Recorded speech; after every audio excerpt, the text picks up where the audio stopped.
everyone, welcome to Bickering Book Reviews. I'm Sarah. And I'm Becky. And today we're talking about Berserker by Emmy Laybourne. So I'm just going to start this off with, I'm kind of obsessed with Emmy Laybourne. Like, to the point that I went to BookCon just because I really wanted to meet her, and she talked about being there. You mean BookCon or Book Expo? No, BookCon, 2 years ago. The whole reason Did you meet her at BookCon? No, because BookCon had changed to Chicago, and she didn't come to Chicago. Okay, so just to show how nice Emmy Laybourne is, Sarah's reaction to Emmy Laybourne at BEA would have scared the average person, but she was super gracious. She was so nice, and she took a picture with me. And she was so sweet about it. And she was in Superstar and all this other, awesome stuff, and I love her books. I've read them all, and there are some series books that I kind of wish there was more to it. I'll read basically anything she puts out. You really get the point where it's like, I want to follow you home and braid your hair kind of thing. I mean, it was scary. Yeah. It was scary, and but she didn't call security, which made her super nice. She's, legitimately one of my favorite authors. So, it is what it is. So, but anyway, here's Berserker. So this book is about Hanny, who comes from a line of people blessed with gifts from the Norse gods.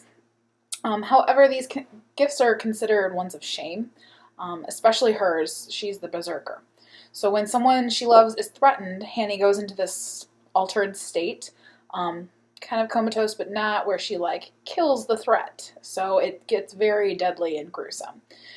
And after killing 3 men and losing her father in the process, Hanny and her 3 siblings flee Norway to America, the American West, because it's set in historical times.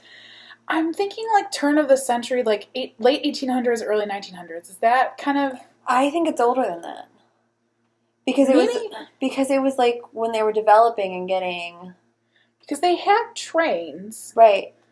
And they were talking about Ellis Island. But they were talking about the gold rush. When was the gold rush? The 49. The 49ers. Yeah, so it's right there. It's in the See, 1850s. and it all clicks together.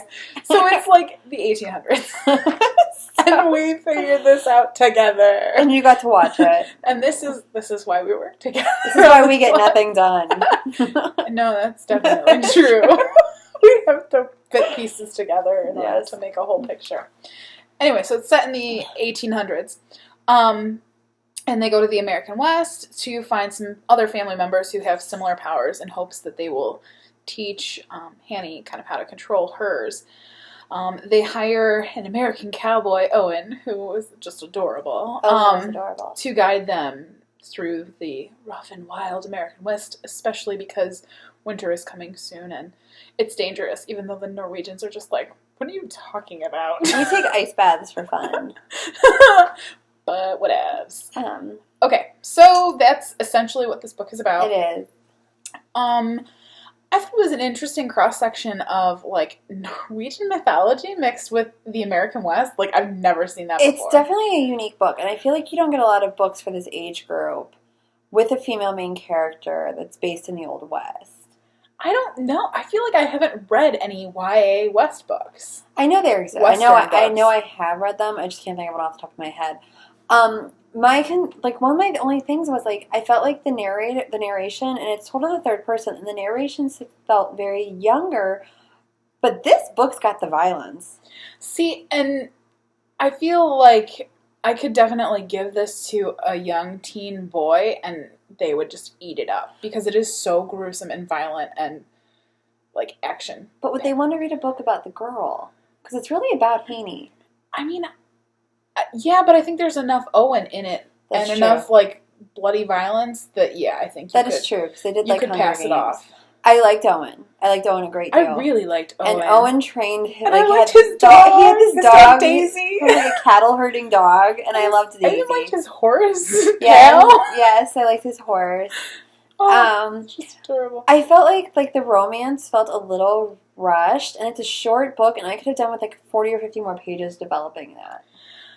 I mean, it did feel rushed, but I feel like that's kind of what you see in Westerns. I feel like you just kind of fall for who's around, because there's nobody around. There was it was an insta-love thing. I didn't really care about any of the siblings. I just really liked Owen. I really liked Owen. I don't know, but I think I could really grow to I liked Nut. He was he was kind of good to be around, and he was a good soul. I think I could have grown to like Stieg. Like, I think if we spent more time with him, I think he could grow on me. Well, and that was the only other, because it kind of threw me. I kept reading that it was there was going to be a sequel. And I'm like, but it doesn't really need a sequel. It doesn't, but she set it up that it's bloodlines, that you really could kind of take anyone's trajectory and keep going. That's true. Like, you really could. Plus, the way they set up the villains, like, it can be an ongoing thing. Oh, and I should say, we did get these at BEA, but I actually ended up reading an e-arc because it was just easier at the time that I got through NetGalley. But I didn't read the description, so I started reading it, and I'm like, so is this like a flashback, and we're going to like bounce to modern day where we find out like the real people the book's about? It never flashed. No. Well, and that's kind of what was interesting about this book is it reads, it's very different than all of the rest of her books. I've never read anything else by her. The Monument series is like post-apocalyptic, kind of contemporary times, and then like the Sweet Blood one that I read is also kind of in that same vein of like apocalypse, kind of epidemic type end of the world type stuff, which I absolutely love. I love end of the world books. They're like literally my faves forever. We should rate it. So okay, we're ready to rate it. First, let me talk about our rating system. It goes from 5 unicorns all the way down to 2 unicorns, and if it was terrible, it gets no horn and it is a horse. I give it 3 unicorns. I gave it 3 too. I did like Owen and Daisy, his dog, and I liked it. It's a very unique original story, and I appreciate that.